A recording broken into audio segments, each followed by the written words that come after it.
verdict wana ba condamné na muté procédure ya CPI zo senga que ceux qui ba tangi verdict bon mikolo ekoya nde ba ko fixer peine komona ba partenaire baza déjà prêt à retia misolo na Congo pour ba élection installée na yango bien sûr le Parlement européen le gouvernement fédéral Canada parce que chez misolo bazo zela kaka gouvernement et mon kolo alors que voilà tous après parce que tout le monde va te belé balacha qui est déjà on a Orlando Mbongo yomo lo biango bon on ne sait jamais ce qui va se passer après Jean-Pierre Bemba il y aura quoi verdict salami sentence roya ba différence soit les années congolais à comprendre ayeba de loko ni nezoleka na minute oyo pour la Jean-Pierre Bemba Mbote Balandia Congo Yassika 1 dans les décodeurs et sur la net ainsi que Nakati ya YouTube Mbote.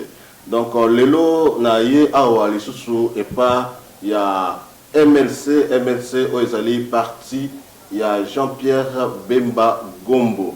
Bongo nazana maman Marie-Louise Efekele Mbote maman Marie-Louise. Mbote papa Philippe na sepe ningo kota la biso et ça me connaît tout mon invité. Et je pense qu'il était important que tout coûte depuis le verdict, il y a moi Jean-Pierre Bemba président MLC au le 21 mars, au Luka Kibiso, voilà, c'est l'occasion pour tous sur la Makambango. Voilà, c'est l'occasion tous sur la Makambango. Jean-Pierre Bemba Gombo, Oyo Aza Lelo na CPI, Yé O Azalaki, l'un des vice-présidents, 4 vice-présidents, il y a la République démocratique du Congo, chargé à ECOFI, donc économie. Finance Yamboka. Qu'est-ce qui s'est passé que Moutou Azal vice-président Yamboka, mon conseil Yamboka, le lot a se retrouvé dans ce pays. Vous pouvez expliquer le son à lui. Merci pour la Moutou Nana, Moutou Namoko très capital pour la Bandeko, Bazo Landaviso.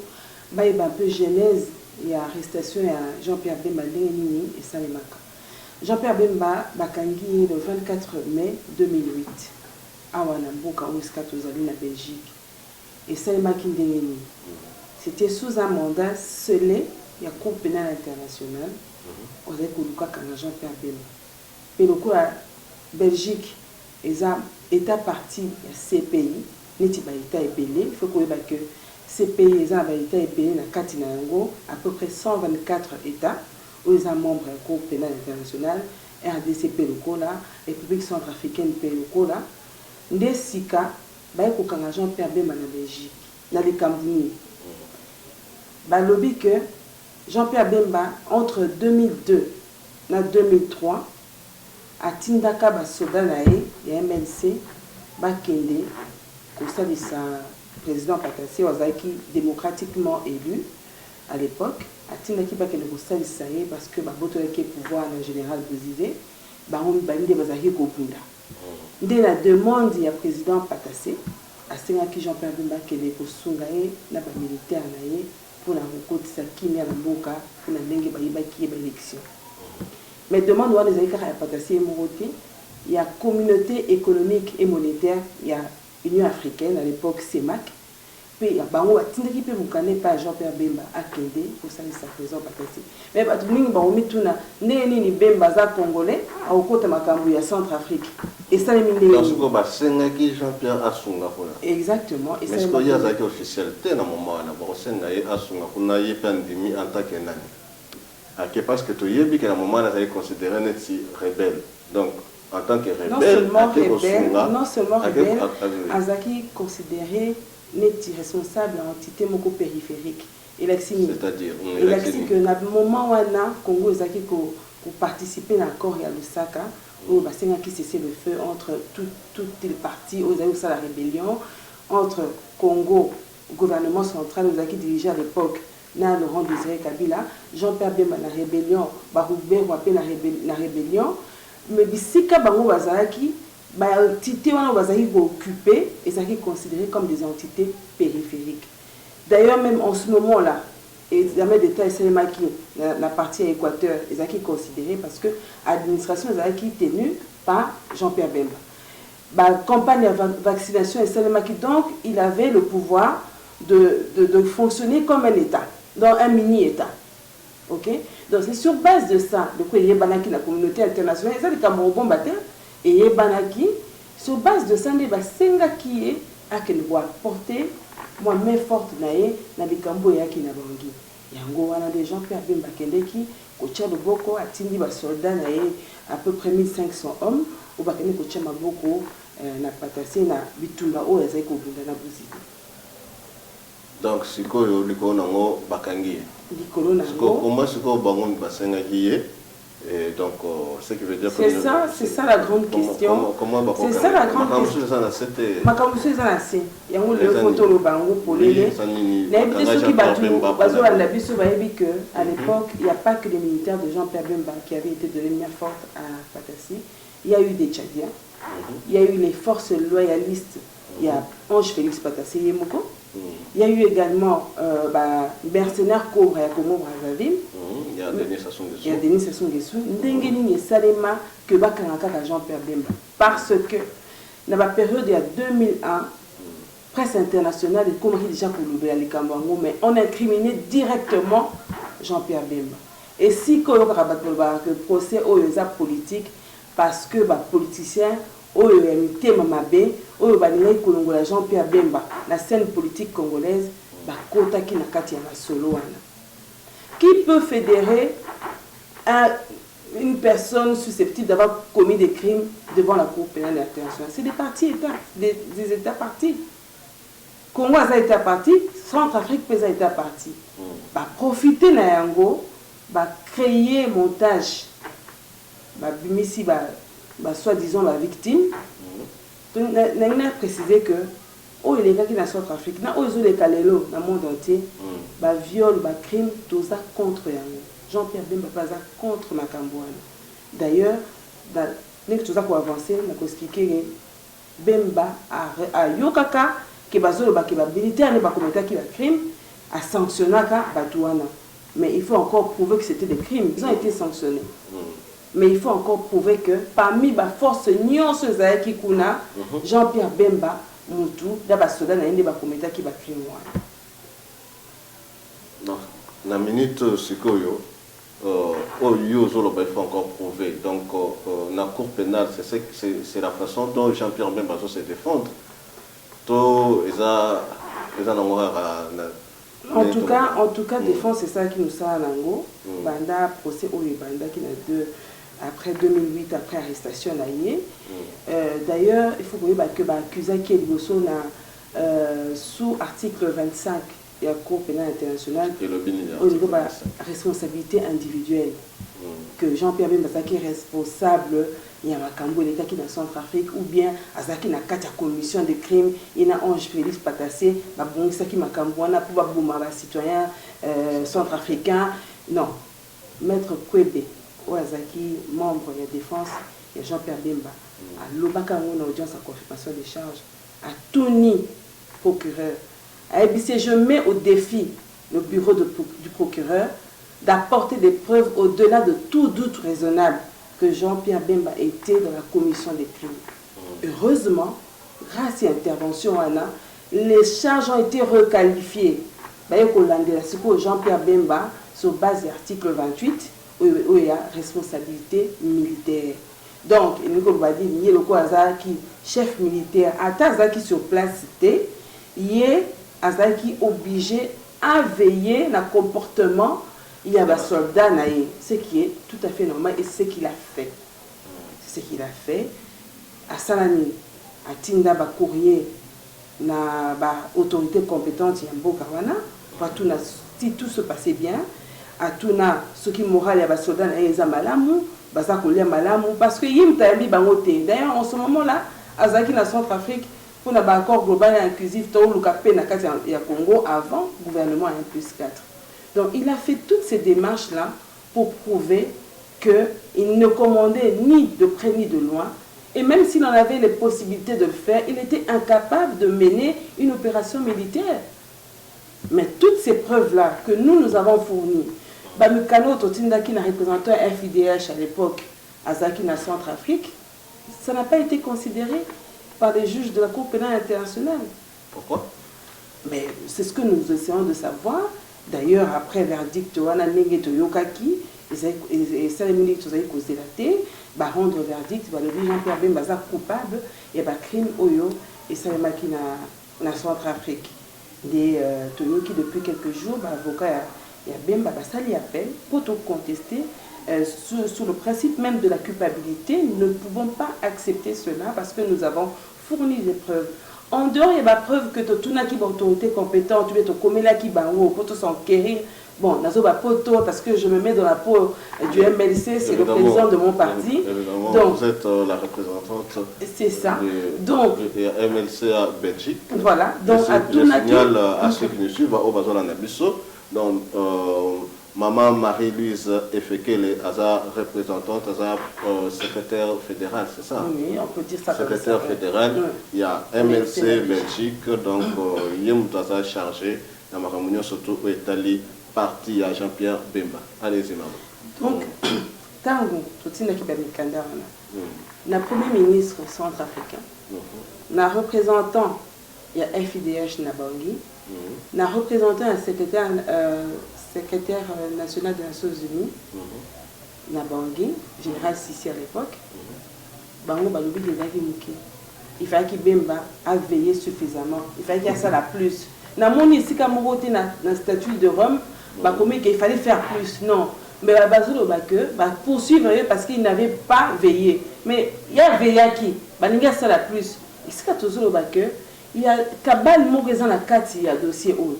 Mais ce qui est bizarre, maman Efekele, maman Marie-Louise Efekele, ce qui est bizarre dans l'histoire, Wana, Makambo et Salama avant que Jean-Pierre Bemba soit vice-présidence dans Mboka, Congo.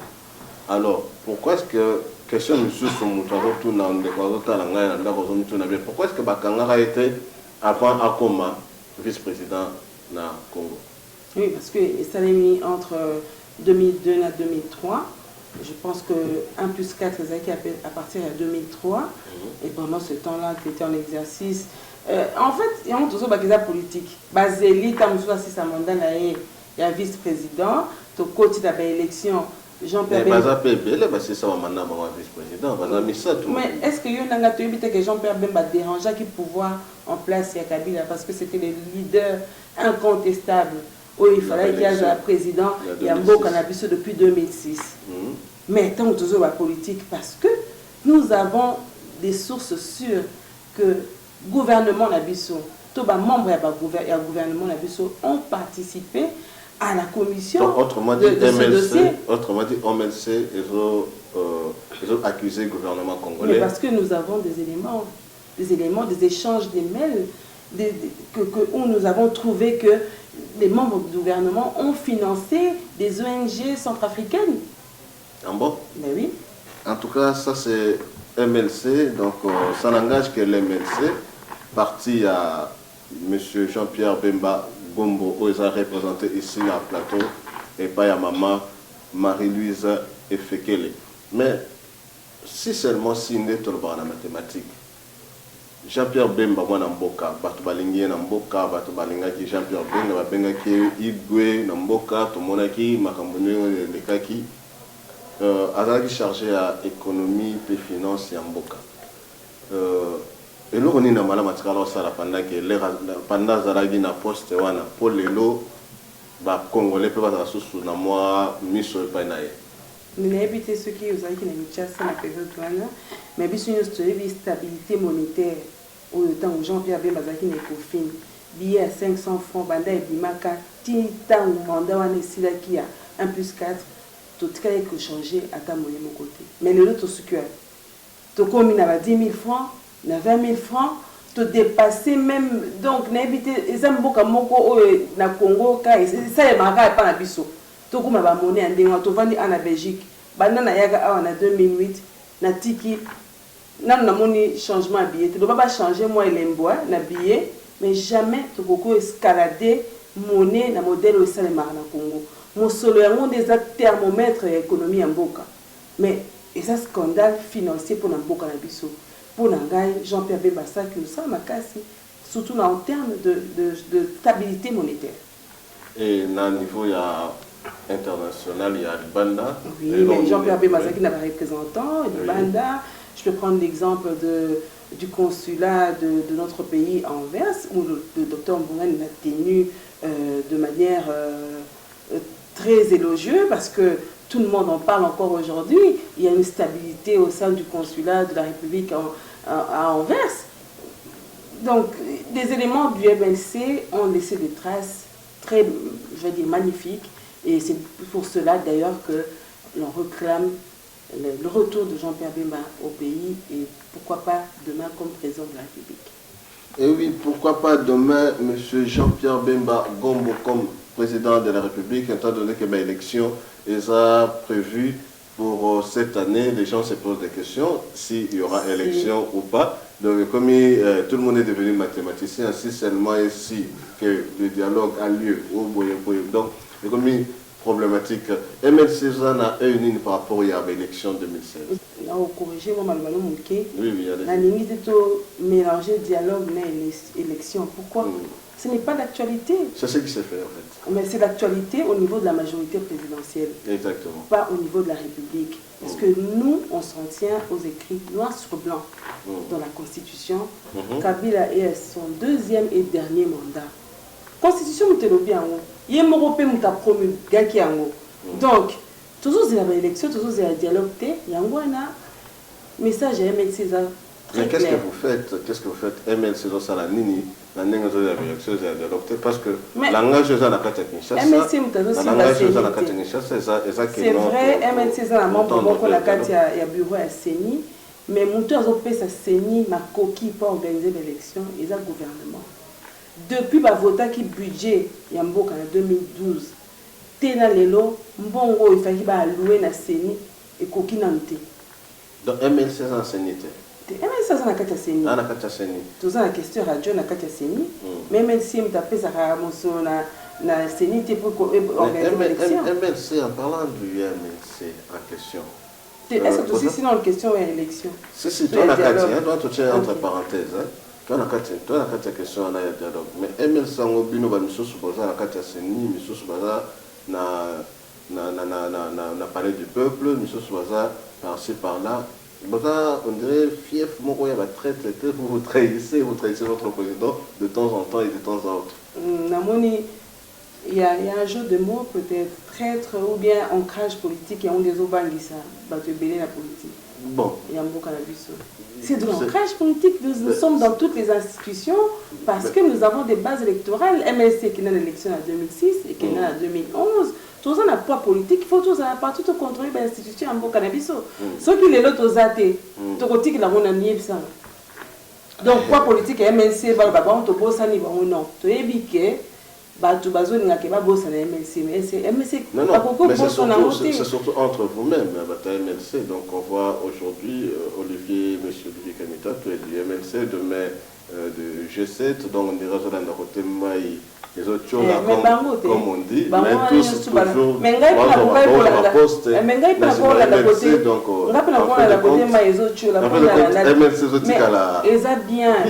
papa Philippe Eza Kitoko mini pose fungo na biso miso. Tout ça qui est na kati to ça été moi cirque moko boy.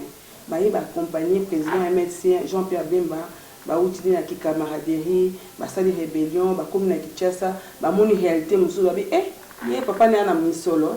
Il a za héritier donc biso za nini. Loko so pe moyi betini ba wapi na pouvoir. Mais l'autre sucre, muto yotangi kombo azawa na kati opposition. Eh bien, c'est depuis 2006, tu côté en opposition, Tozali, oh, Bakendeki, Batiki Biso, Massou les autres choses, tu continuer. Lobby Jean-Pierre Bemba, tu vas surtout cas. Dans le cas, tu continues à appeler, dans le cas de la dossier, dans la zone de dossier, il y a Jean-Pierre Bemba à la CPI. Tu vas la mouka, sentence, va fixer ma peine. Déjà, les besoins annoncés d'ici mi-juin. Il faut fixer la peine. Avant ton sucre, ça va. Avant tout comme on a sentence, on a comme verdict déjà été annoncé. Avant tout comme on a sentence, si les célèbres sont mis sur la bino par rapport à l'élection. Donc question à comme tu as dit parenthèse. Très bien. Question à par rapport à l'élection, c'est clair. Nous voulons les élections. Batouazolo, oui, et sa priorité était. Nalandi ma pour mon gouvernement à l'OB. Non, bon, mis sur les autres qui n'a pas priorité militaire. Mais priorité ni na kati militaire. Guerre na est si na lutte. Ba soda, ba rebelle, ba na kati mboka na biso, FDLR. les gens disent bango baza ko entretenir ango batikara batona bazala papa bakeno priorité ezali armée. Non, priorité ezali armée oui, mais élection pesa prioritaire parce que c'est dans la constitution. Ceux qui te respectent mi beko mboka na bisoté na ebi mutu eloko ni to respecter l'obité. Donc to dissoudre le parlement mi beko célébration na mboka té. Donc d'où nous voulons aller aux élections na année au 2016 et pas après. Voilà, en 2016, MLC veut aller aux élections.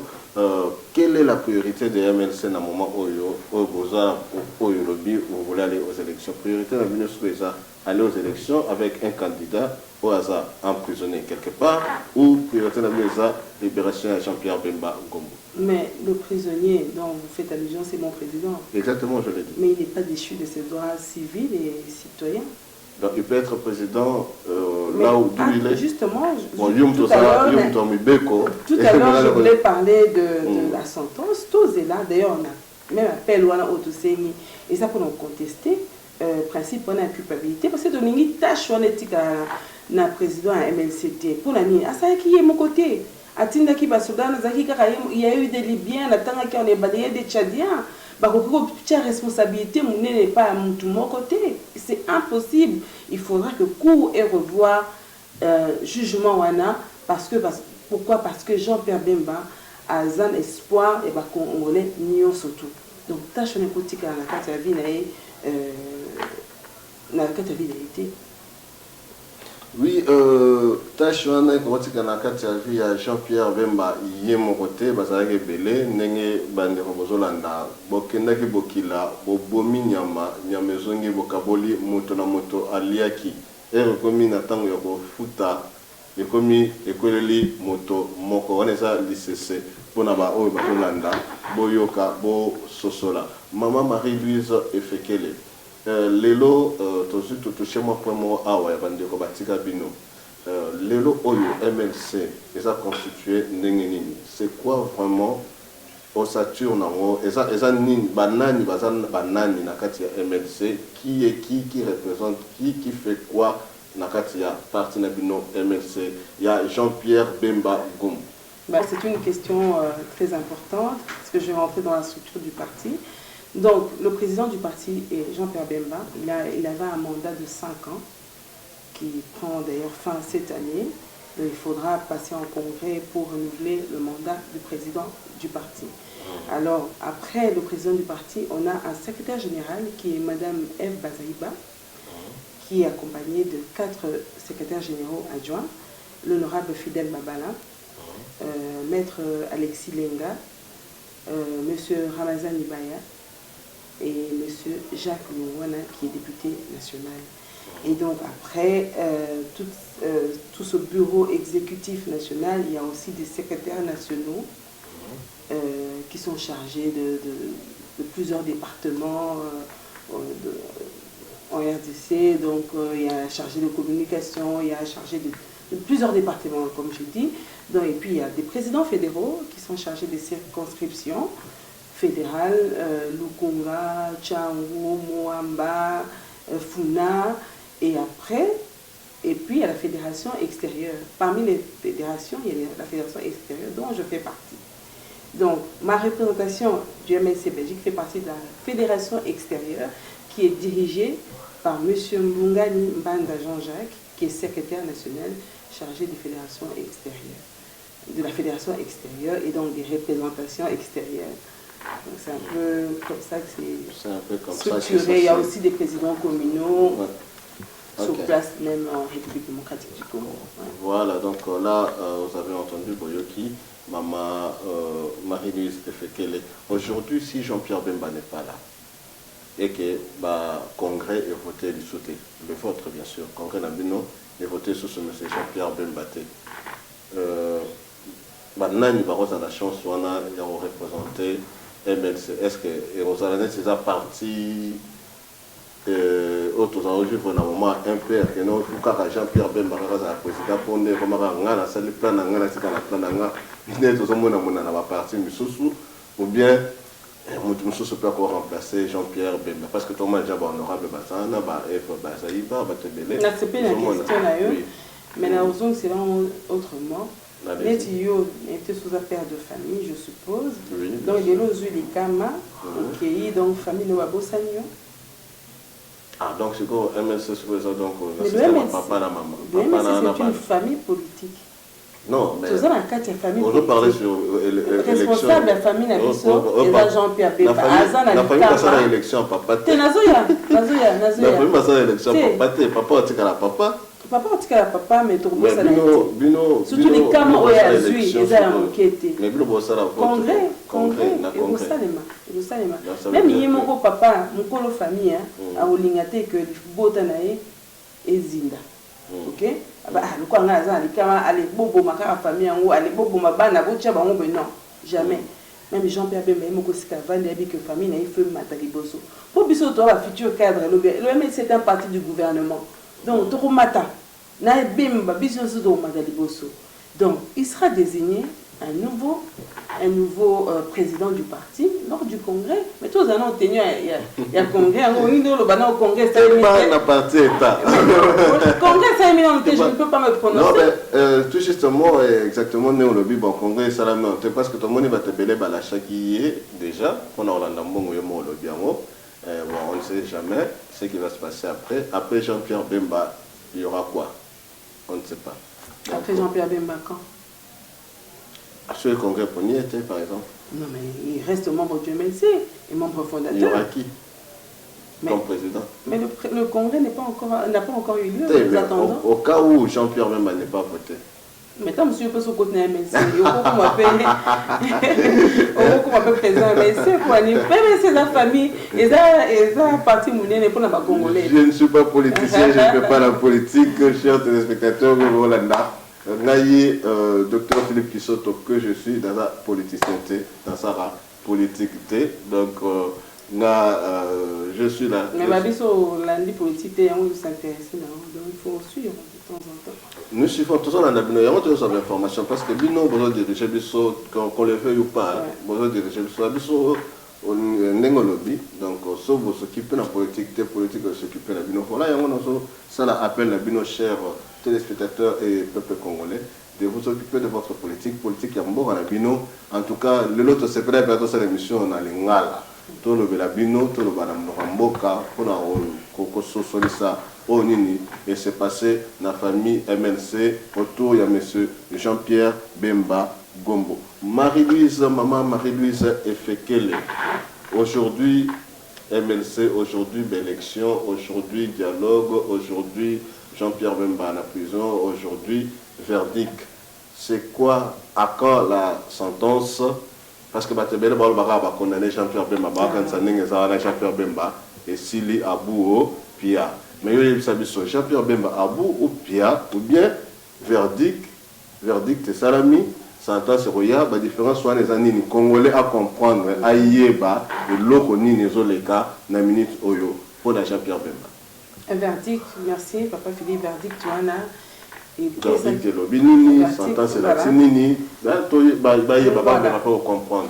Verdict, tu en as été prononcé un jugement. Donc, batanga ki kaka, chef d'accusation, Jean-Pierre Bemba. Tanga ngomo bimba ndenge procureur afundaki ye balabi to fundaki pour na bikamu boye bon siko sur base ya éléments de preuve oyo bango bazaki na oyo utaki par procureur balabi to reconnaître ye coupable il y a crime wana donc on a poursuivi pour deux crimes de guerre et crime contre l'humanité. Dans ces crimes-là, il y a le viol, le vol, le pillage, qui n'est pas de l'émission. Mais biso tout ça il appelle. Tout ça il appelle pour nous contester. Le verdict, non, verdict, tu as condamné une amitié. Procédure, il y a CPI, je sais que ceux qui tangi verdict, bon, Mikolo et Koya, ils vont fixer peine. Bon, on a eu que d'ici quelques mois, d'ici mi-juin, pour fixer peine. Il faut que ceux qui peinent ils correspondre Nathan Oyo, Jean-Pierre Bemba a passé dans la Cour pénale internationale et pour permettre de mettre mis en liberté directement. Donc, avant sentence, bien que tout ça les appelle, ils ont suspensif. appel et pour ça les malango parce que tu as déjà 5 juges au bako siéger la chambre on a appel. Donc tu as déjà 5 juges au bako siéger et puis tu renforcer bah avocat. Mais entre temps tu as la sentence bien peine au bako fixé par rapport à verdict ndenge baranda qui a. Voilà, donc c'est que sentence c'est ça nini na lingala. Sentence c'est ça peine au bako fixé mikolo oyo bakokatela ye. Donc ça écarté. Écarté. Voilà. Kasi bilo voilà, Jean-Pierre Bemba mwana mboka donc il faut le ba lingala ya solo ba o ba écarté mikolo oyo bakopesa ye mais biso toyebi que bakopesa ye mikolo oyo ezo correspondre na temps oyo assez à passer pour là. Voilà donc bino bozona na biso bandeko Jean-Pierre Bemba azana nous condamné te.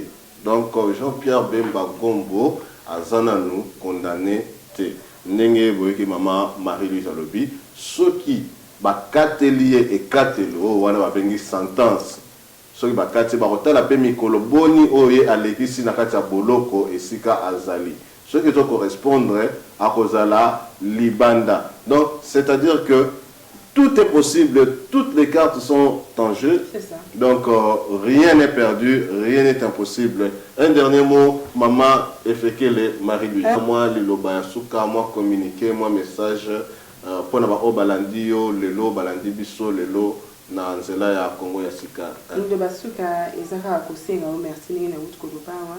Asengi pe merci na bandeko nyonso balandaki biso pour la période de traversée le 21 mars pour la verdict il y a Bemba na CPI tout voyage qui na bandeko mingi bautaki bipai na Australie, Canada, États-Unis, Nouvelle-Zélande tout kutana ki biso sous on a quartier général et MLC pour la libération de Jean-Pierre Bemba. C'est vrai et ça les maki ningi tozali kozela espoir ezali makasi mais nazo senga na bango nyonso tout ba perdre espoir te to komina tu passer étape nous tout comme une appel wana ekoki ko casser décision mobimba o ya chambre ya première instance le quoi to contester verdict wana parce que biso photo ba juge ya appel il faut ba reconsidérer ba preuve au biso beto fournissa qui lors du procès donc ya na yango biso nyonso to zaleli que makama kitoko ezoya na sengi sou merci na ba membre nyonso tu MSC Belgique ni basani musala d'arrache-pied ba permité banda tozwa qui communiqué il y a le 21 mars en tout cas ba collaborateur na l'Union sur MSC Belgique na pesi bango merci mingi pour la musala bazo sala musala aussi té tozwa pe na besoin ya bande comme sous ba congolais awa na Belgique boya ko rejoindre biso boya poto bunda bitumba oyo lelo eza tozolo ba dialogue na année électorale bino bopolini d'ailleurs coup photo ça moi sondage pour peuple à se faire entendre pour tout le lobby qui est dans la constitution donc il faut tout ça là élection mais sur les communes ba partenaire baza déjà prêt à retirer les na Congo pour ba élection installée na yango bien sûr le Parlement européen le gouvernement fédéral Canada parce que chez misolo baza aux la kaka gouvernement et mon colo alors que voilà tous après mais bango balingi dialogue biso toza prêt pour la ça c'est une information qui se rajoute na l'école autolobagité na yango d'ailleurs pour na cadre ko mener ba action pour pousser le gouvernement ba organiser biso ba élection wana to ça la marche moko ya kafu awa na Bruxelles le 4 juin na ba ndeko mususu ba combattants ba parti politique mususu UNC SID ba membre à dynamique opposition ba membre à G7 to kozala belé pour ko revendiquer ba droit na biso na yango merci mingi na bandignos tout j'espère que ça soukate to mona sous pour l'information oui donc voilà donc le 4 juin bo bengisami pour la marche à Bruxelles organisée par MLC pour la élection donc ce même 4 juin sans oublier nous venons presque de la même famille estudiantine de Balobara na maman Marie-Louise Efekele donc les anciens de l'école Massamba organisent une rencontre à Paris voilà tout ça on va Mimi Bonka Sylvie Unga Mutuba Simbi Masolo Oyo et Bissomo Europé Congo Yassika 1 Torozalana le 4 juin deux grands rendez-vous un marche à Bruxelles le 4 juin va retrouver pour tous les anciens de l'école Massamba. Nous avons perdu notre promoteur, Papa Massamba, qui nous a quitté le 2 avril, paix à son âme. Courage encore à la famille Massamba, famille biologique, et les combattants, comme on a l'habitude de s'appeler ainsi. Merci, au revoir.